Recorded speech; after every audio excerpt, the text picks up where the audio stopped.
Et puis avant d'évoquer la réponse au terrorisme avec notre nouvel invité Pascal Boniface, bonsoir Pascal Boniface, on vous retrouve dans un instant. Nous allons rejoindre Tariq Ramadan qui est en ce moment à Doha, au Qatar. Tariq Ramadan, vous m'entendez ? Oui, très bien, bonsoir. Bonsoir Tariq Ramadan, vous êtes, je le rappelle pour nos téléspectateurs, vous êtes islamologue, vous êtes né en Suisse, vous êtes professeur aussi d'études islamiques contemporaines à l'université d'Oxford. Première question très, très simple qui les englobe un peu toutes. Que vous inspirent ces attaques djihadistes à Paris, Tariq Ramadan ? Écoutez, d'abord, l'horreur, la condamnation absolue de ce qui s'est passé.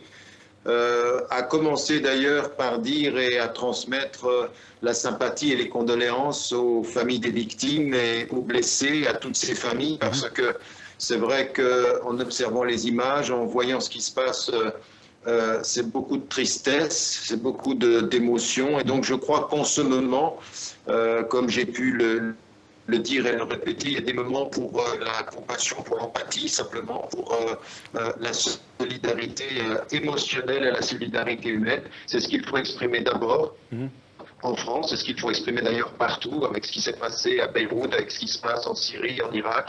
Il faut que vraiment nous soyons solidaires devant la mort et devant l'horreur et la condamnation de ces actes. Alors Tariq Ramadan, la ligne n'est pas très bonne, la ligne Skype n'est pas très bonne. Je vais essayer de vous poser une deuxième question, j'espère que la réponse sera plus audible. Daesh, le groupe État islamique, pour vous, c'est une organisation qui peut se revendiquer d'un islam politique ? Non, pas du tout. Je pense que ce qui est en train de se passer avec Daesh aujourd'hui, ce sont des groupes qui utilisent et qui instrumentalisent des versets ou des interprétations qui ne sont pas du tout représentatives de ce que les musulmans à travers le monde croient et défendent. Et donc, ça n'est même pas un islam politique, c'est le dévoiement de l'islam à des fins de violence, à des fins de désordre, avec de la manipulation de l'intérieur et de la manipulation aussi de jeunes esprits et de moins jeunes esprits, que ce soit en Belgique, que ce soit en France, que ce soit à travers le monde. Aujourd'hui, partout où l'on voit, on entend que des jeunes sont manipulés à partir d'Internet, à partir de réseaux, de gens qui sont extrêmement formés sur la communication. Et donc, il faut que la conscience musulmane le dise avec force, que cela n'est pas acceptable, que cela ne nous représente pas. Oui. Et il faudra, pas aujourd'hui, parce qu'aujourd'hui c'est le temps de l'émotion, il faudra aussi faire l'analyse des politiques étrangères, des implications que cela a de se retrouver en Syrie, de se retrouver au Moyen-Orient, de se retrouver en Afrique, parce qu'on ne peut pas complètement déconnecter les réalités politiques ici et là-bas.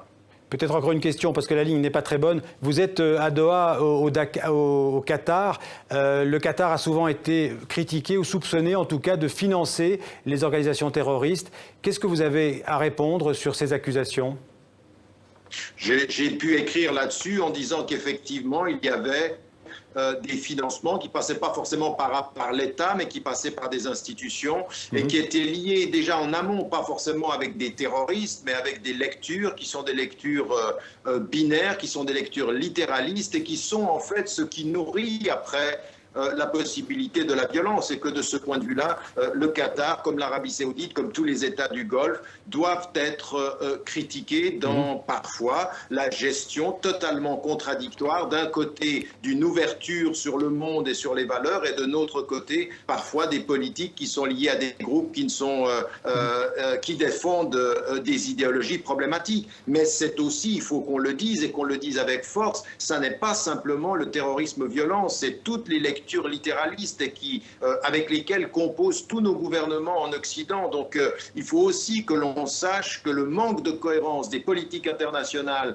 qui, en France, composent avec les États du Golfe ou composent avec un certain nombre de positionnements, que ce soit en Syrie ou que ce soit en Irak ou même que ce soit jusqu'en Afrique, et bien tout ça, ça a des conséquences. Les personnes qui sont impliquées dans ces mouvements extrémistes et violents, eh bien eux, ils amalgament le tout. Ils prennent tout ça en compte. Donc la critique, il faudra la faire, la critique en amont des États du Golfe, c'est une évidence, comme également des politiques françaises, malheureusement, qui ne sont pas claires, qui ne sont pas cohérentes et qui, aujourd'hui, sans justifier ce qui se passe, font que, dans un deuxième temps, il faudra faire l'analyse profonde de ces politiques. Merci Tariq Ramadan, en direct avec nous de Doha au Qatar.